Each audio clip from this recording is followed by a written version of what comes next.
এক জাদুকরী সকালের আলোয় হাঁসটি ছুটে এলো বাঁদর কাঠমিস্ত্রির কাছে। আজ শুরু হবে তাদের স্বপ্নের ঘর তৈরি। বাঁদরটি নকশার কাগজ খুলে দেখাল, এই দেখো হাঁস বন্ধু, এমনই হবে তোমার নতুন ঘর। হাঁসের চোখে ঝিলমিল স্বপ্ন। বাঁদর মিস্ত্রি হাতুড়ি তুলল, কাঠে পড়ল প্রথম আঘাত।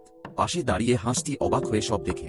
হাঁসটি পেরেক ধরে, বাঁদর ঠুকছে মনোযোগে। ছোট্ট হাতে সাহায্য, তাতেই বন্ধুত্ব আরো গা হয়। বাঁশের মই বেয়ে উঠে বাঁদর কাজ করছে, নিচে দাঁড়িয়ে হাঁসটি হাসছে, তার চোখে এখন ঘর হওয়ার দৃশ্য।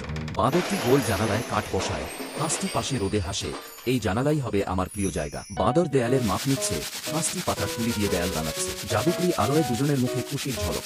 হাঁসটি ফুল দিয়ে সাজাচ্ছে দরজা, বাঁদর বসাচ্ছে কাঠের পাল্লা। দুজনের হাতে তৈরি হচ্ছে ভালোবাসার প্রবেশপথ। বাঁদর স্ক্রু কষে, হাঁস বালিশ গোছায়।